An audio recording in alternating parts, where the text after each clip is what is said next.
Oui, merci. Une brève intervention en forme d'explication de vote sur cet avenant. J'aurais pu le faire sur le rapport dans la délibération précédente, mais afin de faire gagner du temps, je vais concentrer les propos. Alors, rappelez qu'en février, lorsque vous aviez proposé les augmentations de tarifs pour les billets unitaires, nous étions un certain nombre à avoir voté contre, considérant que cette augmentation, même si elle pouvait s'entendre en raison de l'augmentation des coûts, elle intervenait quand même au pire des moments, parce que l'inflation, ceux qui la subissent en premier lieu, ce sont quand même bien les usagers et nos concitoyens, dans un contexte où leur pouvoir d'achat, malheureusement, est en berne. Et donc nous voterons contre cet avenant qui entérine ces hausses de tarifs, mais j'en profite pour aborder un certain nombre d'évolutions qui sont intervenues sur le réseau, même si ce n'est pas l'objet direct de cet avenant, pour rappeler que depuis la rentrée de septembre, la métropole a décidé de baisser l'offre de transport, en particulier le week-end et notamment le samedi, sur 4 lignes principales, la 10, la 13, la 17, la 37,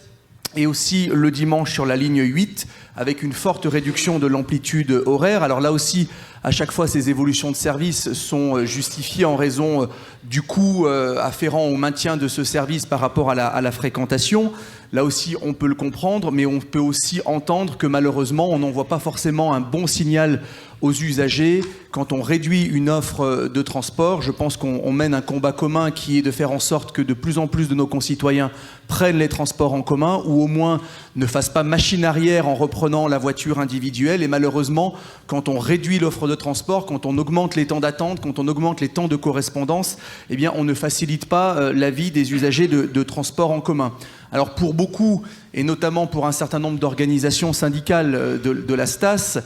cette réduction de l'offre de transport, elle s'explique par une nécessité d'égaliser les coûts par rapport à ce que représente l'extension horaire du tram nocturne à Saint-Étienne en particulier, qui est une mesure effectivement que je soutiens totalement. Elle était tout à fait pertinente, mais en tout cas je pense que la politique de transport à Saint-Étienne Métropole et l'offre de transport que nous proposons ne peut pas finalement se résumer à déshabiller Pierre pour habiller Paul, et il faut avoir une vision un peu plus globale. Je profite de cet avenant pour quand même sensibiliser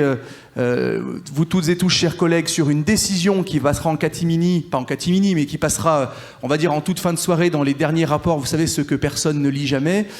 qui entérine la construction d'une nouvelle station sur la ligne de tram T3 à Saint-Étienne, au niveau de l'AFPA, qui était un projet qui avait été annoncé initialement comme étant une évolution possible. On avait été un certain nombre à regretter le fait de ne pas le faire tout de suite, parce que y revenir un peu plus tard, même si ça avait été programmé, ça coûtera beaucoup plus cher, et le coût quand même total de l'opération de la création d'une petite station de tram, c'est quand même 1 million d'euros. Donc là aussi, je pense qu'on aurait pu être un peu plus judicieux au moment où on a lancé le truc initialement. Et je profite, et j'en termine par là,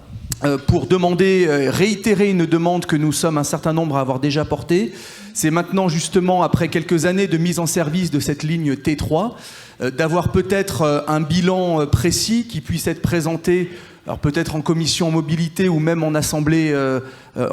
plénière, parce que vu que c'était quand même le principal investissement du mandat précédent, je pense que ça mérite qu'on puisse y regarder de près, en termes de bilan d'utilisation, en termes de fréquence, en termes de nombre d'usagers sur cette ligne-là,